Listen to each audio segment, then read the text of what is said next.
Hey everyone, it's Ben Hardy. Today we're looking at the Expedition Platinum Ultimate. This is the reason why you should not buy a Navigator. Link to the Large Miller Super Ford's website in the description down below. They're providing us with this car. Link to my car buying guide too. Let's get into it.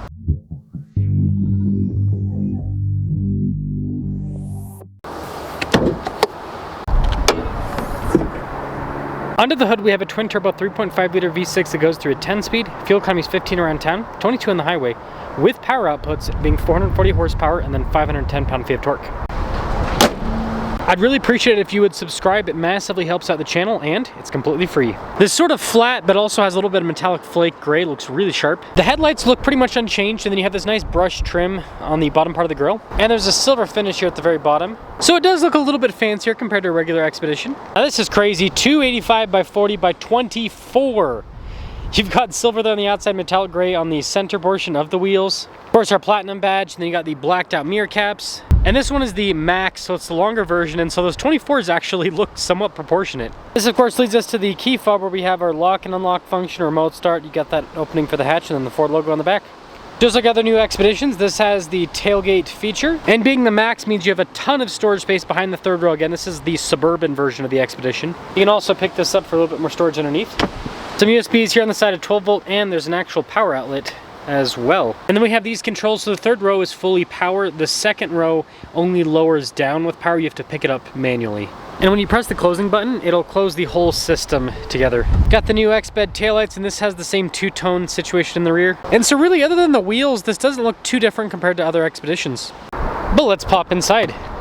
This is where the magic happens. So really nice trim here on the door panel. We've got power running boards, and you have fancier trim here on the seats as well. Legroom back here is pretty solid. We've got a little storage pocket and a USB port as well. Some cup holders here, and then down below you've got controls for the climate zone in the rear, heated seats for the second row, and your media controls too, which is kind of nice. There is ventilation throughout the top for added airflow. The third row, just like other Expeditions, is spacious. You can fit adults, and again, the seats have a nicer finish on them. But I will say the armrests and everything back there are pretty plasticky. Let's now pop up front. Same really nice trim all over the front door panel here. We've got blind spot monitoring with the mirrors. We also have a power folding function with the mirrors, and then all the windows are automatic. 1360 is the payload for those of you that are wondering. Platinum there on the seat, perforated all down the center section, and the seat, of course, is power adjustable with lumbar support. Got these buttons off to the side to open up the hatch or the hatch in the tailgate. Now this is our drive mode select and our drive line select. For the drive line, it does have two-wheel drive as well as auto, high, and low. And let's start her up. Now, of course, we've got the same new funky steering wheel that all the Expeditions have. The cruise control on one side, and then the minimalist control on the other side. The reason I call it minimalist is it controls multiple functions like adjusting the steering wheel. The steering wheel has this piano black trim with the white leather trim. Now, I'm noticing on the dash itself, it doesn't seem like it's any different from other Expeditions, but it does have nice stitching. Just like other new Expeditions, this has the giant gauge cluster set up on the dash. So the first part, actual gauge cluster, and then the second part of the screen is customizable, so you can see it shows like the radio, for example, but you can also just change what that side screen shows. Now this comes with Ford's nice 360 camera system. It's got really good resolution. This also comes with heated and ventilated seats, automatic mode for those too, and a heated steering wheel, and then you've got your dual zone climate controls up front. We have a shortcut bar here on the side, and it's pretty quick to respond in terms of a modern infotainment system. And this is the tab, by the way, to customize that top screen. If you go to the vehicle tab and then you press seats, look at that, we got a massage seat function as well. This has trailer brake controls integrated from the factory. We have a dial shifter with plus and minus for the gears to manually shift. And then you can see the physical controls for stuff like the radio, the camera, shortcut button. It's actually a hill descent control. Auto stop start, if you can turn that off. This is funny, wireless phone charging pad, but then your Pro Trailer Assist is in that area too. And then you've got the cup holders here in the center. This has the whole fancy sliding center console, so you press this button, it'll slide the center console back. You've got extra storage up front. Definitely a little bit of a gimmick, but also kind of a cool feature. But don't worry, it has a traditional lid set up here and plenty of storage inside. And again, more nice trim. Just a regular rear view mirror, and then we do have a panoramic sunroof and a lighter colored headliner to match the theme. Well, this fancy package doesn't come cheap. So Platinum, you guys can see that the Ultimate package is $13,570. Yep. $94,785. Let's see how the fancy Expedition performs. Well, let us set off in the fancy Expedition. I have now had a chance to review the Navigator. So we will find out if you should in fact spend the extra money in the Lincoln, because I mean that Navigator I reviewed pretty similar equipment to this. That rig cost, oh goodness, I think like $109,000. So it's a pretty big price jump. And what I'll say right off the bat, I don't think the Navigator really has more comfortable suspension. What I will say is better in the Navigator than this is the seats. These seats are really nice for a Ford, but they aren't the Lincoln seats. The Lincoln seats are a bit more comfortable. So that is one benefit that I see with the Navigator over this. It's a big beast. You know, I'm still not sold on this new steering wheel design, but what I will say is it's kind of become a second nature now that I get into these, when I get into these new Expeditions. I'm kind of just used to the weird yoke-like steering wheel.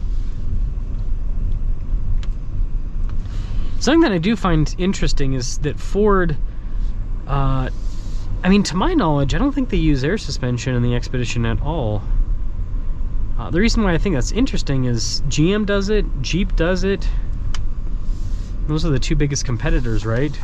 Toyota doesn't do it, but I don't know if the Sequoia really is competing at this point anymore with the lack of space that it offers. Okay, yeah, this steering wheel is just kind of funky sometimes. Now the EcoBoost is a great engine. It's got really good low end torque. It's smooth with the delivery as well. And it's not obnoxious for a V6 in terms of the sound. Like, you can hear it a little bit, but not a lot. And so, you know, V6s, right? They're not going to sound good like the V8s that used to be in these big SUVs. So it's nice that it's not this loud sound that just drowns everything out and all you can hear is the V6 fart can, right? None of us like that. None of us like that. Oh, this is gonna take forever. We're gonna go through here. Sorry guys, I'm not gonna wait for that turn situation. It'll take 3 million years. Sorry about that. We had a boomer that did not understand how to turn, so I gotta figure it out. Either way, I had to wait. The guy looked so bewildered, I'll tell you that. He looked like, he was like, I don't know. And it's like, just go straight and then turn. It's okay though, it happens. Not a lot of people have to deal with tight, I'm in tight parking lots all the time, so I'm kind of used to it, but I guess maybe not a lot of people have to deal with that. But if you're living up here in Salt Lake, I feel like you gotta understand that's gonna come with the territory, because this is not a very spacious place anymore. Everything's stacked on top. But anyways, the power. Yeah, it's got it. It has got some power. The torque is really something with this. I think personally, I think they did a really good job with the power delivery that this provides. That turn signal camera is kind of a neat feature. I definitely would not make it a must for me, but it is a neat feature. Yeah, the suspension's nice. Okay guys, I'm just gonna say this. I see the problem. People are driving, like, this is where people are driving. And sometimes I do it, but like as soon as I see someone, it's like, you gotta go off to the side a little bit. I'm just thinking back to like that boomer that took like forever to get around. Anyways, there's nothing, also, people, when I use the term boomer, people seem to be offended by that. There's nothing wrong with being a boomer. It just means you're old. There's nothing wrong with being old. My parents are boomers. So,